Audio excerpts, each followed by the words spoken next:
Clarion Connection here on Radio 13 and C93. Ron, how we doing this morning? Good. Welcome to Margaritaville.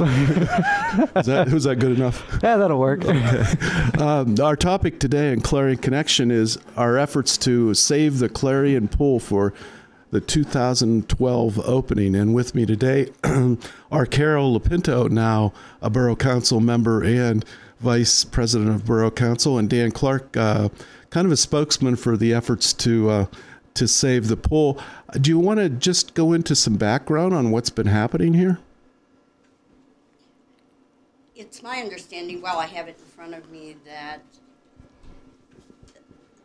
former Borough Council had a feasibility study conducted on the pool, which in the long run is very good, because if we go to apply for any recreation grants, one of the first criteria is to have this feasibility study completed.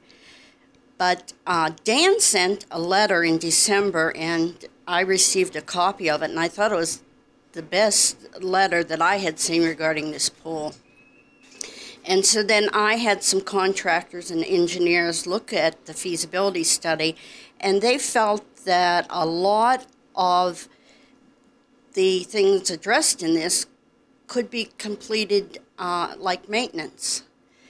One of the biggest areas that will need to be addressed are the handicap requirements. Now, they went into effect, they were announced, I think, in 2010, and I know the handicap requirements have to be completed by March of 2012, or by the time we open. We held a meeting and we discussed that, and we feel it's very, I'm very hopeful that we will be able to have this done and the pool open this year. Now, basically, the last year, Borough Council officially or unofficially announced that the pool would be closed this year, and that's resulted in Dan's efforts? Yes, that's correct. I'll let Dan speak. Hi, Ron. Thanks for having us on to talk about the pool. I guess last spring, summer, towards the beginning of the pool season, we had heard that the pool was going to be closed, and we'd heard rumors of that before. It was in the paper for years past, but it seemed like this time it was getting really serious. And really just a group of us that were at the pool said, "Hey, wait, we want to save this thing." So we got together loose. I mean, we're still just a loosely organized group, and started approaching Borough Council, really just wanting to have a discussion, about the pool. It's a service provided by the community. It's been paid historically through taxpayer money, and we would just hate to see something like that get shut down. It's really a Clarion institution, and just approached Clarion Borough.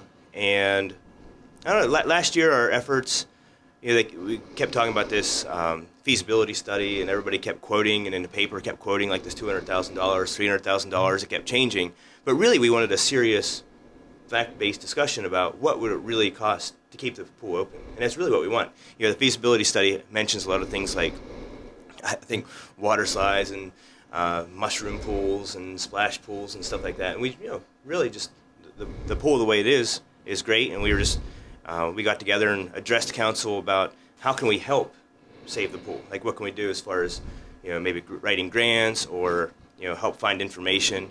And until really this January, we weren't getting anywhere, and now it seems like we have a new council, we have some new ideas, and it seems like finally it's starting to get rolling, and we're going to actually find out what it's going to cost. We're getting Rick Tote from Eads Group, Carol's brought him in, a couple other people in the town have been offering services and looking at the feasibility study to try to figure out what's it really going to take. And it's great. We have people that are actually rehabbing pools in Brockway, and they know what they're talking about, and that's really what we need. We need to know what it's going to take, and I think it's a step in the right direction. So the feasibility study was the ultimate version of a pool that they could do there, but you're looking at more what will it take just to open? Correct. At this time. Down the road, there are a lot of things that need to be addressed, such as sandblasting, etc. But right now, we're looking at the handicapped requirements, and they seem so daunting at the time, but we found out we can put a lift and then steps And then in the baby pool, it needs to have some type of a walk-in platform. And we think that's all feasible within the budget and the money that we can find to complete this year. And it's my understanding that these steps and the lift would be able to be removed when we started doing some more major things. The other thing is retrofitting the restrooms. Now, there's been some discussion maybe of putting in a family restroom where mom can take the baby to have change diapers or whatever. So that's a lot of the things that we're looking at right now. The objective of the group then is to open the pool. Was there any money reserved in the budget for any operation of the pool this summer? Yes, the pool operation was completely funded. And that was about 30,000? Yes, I believe that's correct. Okay. And the main efforts of the borough are primarily come from the Public Works Department? Yes, they do a lot of work. They're very creative and good at what they do, and they will be a tremendous help to us down at the pool site. Now, for the last few years, there's been a contract with the Y to manage the pool. Have they been approached about managing it this year? I believe the contract is still in place for this year for them to manage. Oh, so it was a multi-year Yes. contract. Okay. How much? Bottom line is, how much do you think it will cost to open a pool this year? I believe we're in the neighborhood of $20,000 to $30,000. 20 to 30 additional to open the pool for this Yes. year. Okay. And we'll probably have to pull together to see the long-term arrangements. What's the best long-term solution for this? Because that pool, as you well know and I know, was a rehab of the original pool. So there probably will have to be major changes made if it's to last. Right. I think it was rehabbed around 1989 was the last time. But it's such a valuable asset for this borough. I love Weaver Park and all the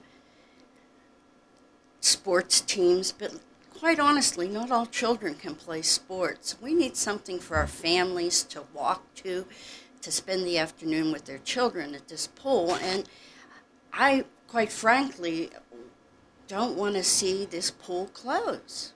It's been a long established, it's a great place. It's where my children, and I believe your children, have learned how to swim, and I think it's so valuable that we save this pool. Yes, yeah, my kids were there, and it seems like they go there until definitely junior high is probably the cutoff point. But one thing I've noticed over the years living here is that maybe there's a resurgence now, but a lot of people with kids have moved outside the borough. And a good number of people going to the pool don't live in the borough and aren't borough taxpayers. I think most of them probably don't even realize they don't live in a borough in Applewood Valley and even Marianne for that matter. So how do you address that? Because the bulk of the money comes from taxes that are paid for by the borough residents. Yes, I believe in the long term this is going to have to become not a borough pool, but a regional pool. We have to get together with the communities, and if we're going to do things, we're going to have shared services, whether it's the pool or any other major development. You're absolutely right. The number of Clarion Borough is an aging community. There are not that many families left, and we need to come together to provide some recreation. Now, that's something that we're looking at down the road. And just to add to that, one thing that is really important to us, the people that are trying to save the pool largely have families, and I think it's really important to maintain the vibrance of Clarion. We got to keep the families here, and we have so few opportunities here. We have the ball fields, we have the Toby ramp, and we have the pool. I'd hate to see any of those get closed down because the limited recreation that we do have, we really need to keep. And I do agree with Carol. I think we have to reach out to the other communities and really have a serious discussion. The borough historically has funded the fire hall, they funded the library, they funded Weaver Park, they funded the pool. Well, times are changing, demographics are changing, and I think it's time for those townships surrounding, Clarion Township, Monroe Township, to really think about their budgets and step up and support these things that they use. It's not just borough people using these things, and the borough does not exclude anybody from using them. So they are public services. It's just time to really reach out and ask for some help for funding them. And the bottom line on a lot of those things you mentioned, they don't make money, but they're for the common good. And perhaps one suggestion has been to establish some sort of council of governments or some regional entity that would take over the pool. So it wouldn't just be a borough pool, because, a lot of our neighbors are a little bit reluctant to make any contributions to Clarion Borough. I mean, you hear they get it all. Why should we have to pay? Well, by making a regional entity, maybe we could get some more support. You're talking about establishing like a COG, a Council of Governments, and we could look at a lot of ideas. One thing that Council has been discussing is bringing back the Citizens Advisory Board, but making that not only borough residents, but surrounding municipality appointments to this board, and see what we can do as a group. Now, COGS, I guess, could be a struggle, too. Red Bank Valley Municipal Park has closed their pool for a couple years, and it wasn't a COG. It was there were municipalities together for the park down there, and it's an expensive thing. Sligo continues to operate a COG, and I think the membership goes in and out of that, but it's a struggle. It's a continuing struggle. You're absolutely right. What about a lot of people that I've talked with say, well, everybody's buying backyard pools, and some people feel that there isn't the demand there anymore for a municipal pool. What do you say to that? Well, as people's finances change, obviously people do buy pools, but I think there's a large contingency of people that like the pool. At the end of last summer, we had a couple parties really opened it up to the community and really advertised it, and you should have seen the turnout. There were, I don't want to say exact numbers, but I would say at least 100 people were at the pool. I've never seen it so packed. So I really think the pool could be a very successful thing if maybe it was marketed a little bit better. Had one night a week that was open a little later. We have lots of ideas. It's just getting those to fruition. But the fact that we had one major Save the Pool rally, and it was paid for by some of the people in the town, it was really successful. And so there's a lot of support out there. On any given day, there might not be 100 people there, but I do think there's a lot of people that want the service. Well, thanks, Dan. We're going to take a commercial break right now. We have to pay the bills here, and then we'll talk a little bit more after the break about paying the bills for the pool.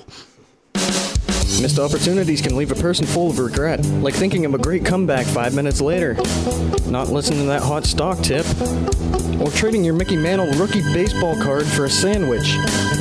Which is why Tom Sales and Service is giving you so many opportunities to get a new Simplicity tractor or riding mower. Your first step to a beautiful lawn. You'll find the best deals now on the world's finest lawn and garden tractors, like instant rebates on select models or special financing plans with approved credit.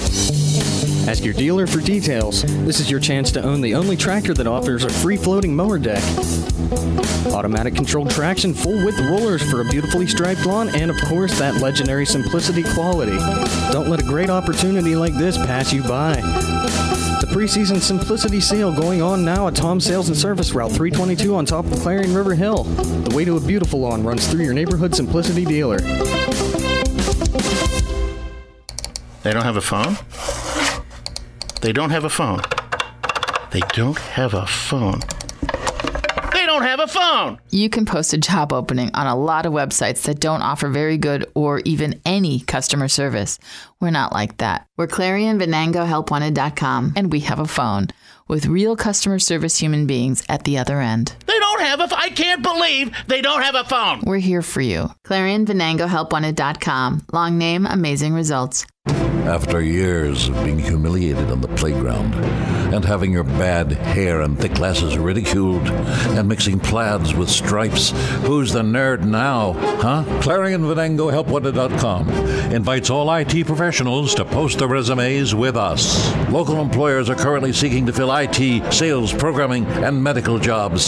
So, Ninu, Mr. Popular. ClarionVenangoHelpWanted.com. Long name, amazing results. Whether you're looking to update your flooring or you're in the market for a new appliance, find big savings at Lowe's. Right now, get 10% off all major appliances, $299 and up. Plus, get 18-month special financing on major appliances, flooring, and kitchen cabinet and countertop purchases of $599 or more when you use your Lowe's consumer credit card. Hurry into Lowe's for these and other great values every day. Lowe's, never stop improving. Appliance offer valid through 2/13/12. Credit offer valid through 2/15/12. Some exclusions apply. See store for details. You have until the 13th to register your Valentine in the C93 Radio 13 Valentine's Day giveaway. Here's what to do. Pick which package you would like to win, like the Healthy Couples package that is a $500 gift from Simply Skin and a $100 shopping spree to Sage Meadow Organic Food Store on Main Street so you can have a healthy and prettier Valentine's Day. Or the Guilty Pleasures package. It includes delicious 2-pound box of chocolate-covered strawberries from Dan Smith's Candy and Gifts and lovely wine from Deer Creek Winery, a $25 gift certificate to the River Hill Beverage, and a $25 gift certificate to the Riverstone Nightclub in Parker. The romantic package includes beautiful flowers from Flowers and Bows in Clarion and delicious dinner for two to the Triple R Roadhouse. The couples package is a one-night stay at the Clarion Holiday Inn with breakfast for two. The Lonely Hearts Club package includes tickets to the Distinta Theaters, McDonald's coupons, and gift certificates to the Naughty Pine and Cook's Forest. Just email us at clarionradio@comcast.net or drop off a letter that says which package you would like to win and why. Welcome back to Clarion Connection. I'm Ron Wilshire, and we're talking about the Clarion Pool in today's edition. Dan, at the first half, Carol had mentioned a letter that you wrote in support of efforts to keep the pool open this year. Do you want to go over that letter? Sure. I'm not going to read it directly, but I just go through some of the highlights. I have it in front of me here. We called ourselves the supporters of Clarion County Clarion Community Recreation, and we just came together and said it's time for the Clarion Borough Council to have a serious, facts-based discussion concerning the fate of the Clarion Borough Pool. Just to introduce ourselves, we're a group of concerned, intelligent, motivated people that just want to help out, and we want to assist Clarion Borough Council in keeping the pool. And, the pool is a public good; it's belonging to Clarion Borough residents. We want to make sure that it's open and maintained.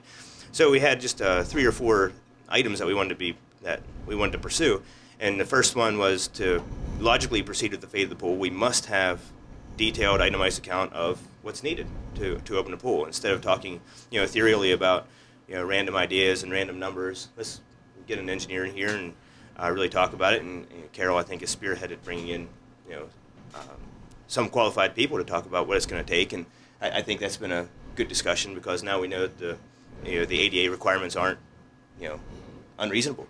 The second thing we said, the previous borough council told us to raise $200,000, and that seemed like a pretty strange number just to be pulled out of the air. So, frankly, we've been charged with fundraising, and we just wanted to make sure what the borough council's commitment is to the pool. If the pool's going to be open this year and then next year go under, that's not fair to the people who are donating the money. So we really need a commitment from the borough council before we're willing to go out there and ask people for money. I think that's the only fair way to go. The third thing, we might have to have confirmation from the council that any money that we raise for the pool will go to the pool. So we need to break it into manageable pieces, because $200,000 I don't think is going to be easy to raise for a year. So I wanted to see if we could break the pool into different stages. And finally, we were asked to do this fundraising without really having any official recognition or status with Clarion Borough Council. So,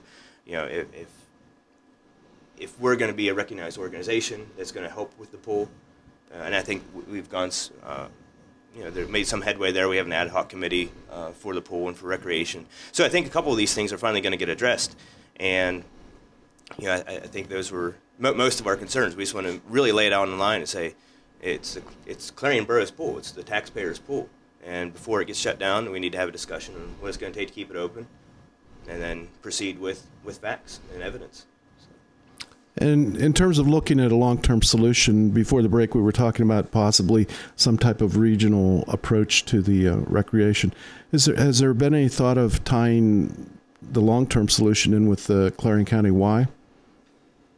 That has been discussed at different times. I myself have not talked to the Y. But I at the last council meeting, I made a motion that we make a commitment to this pool and secure a 25-year lease from the school district. It's time for council. They either want this pool or they don't want this pool. And the first step is the lease. Now, they extended the lease, the school district extended the lease for 1 year, but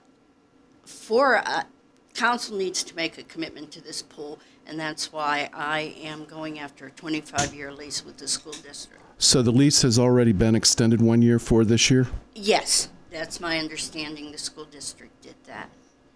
And also, I've been poking around about finding out more about this lease, and it appears to me that I think it was in 2008 the school district did approve a 10-year lease, and I think council either rejected that or there was something going on with that lease, because a 25-year lease is important for getting DCNR grants.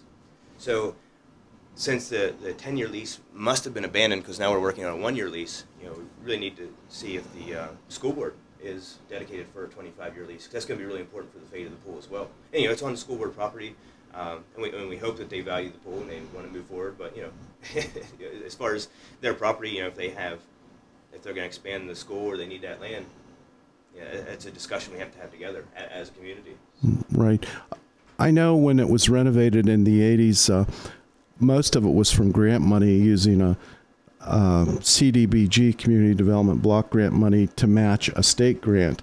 But it seems in this era that there's fewer and fewer grants, or are you aware of grants? We were talking about recreation grants, and two of the criteria, the 25-year lease, as Dan said, they're not going to give us any type of funding if we put the money into the pool and all of a sudden the school district, so that's mandatory. And then we will piggyback off of the feasibility study to apply for grants.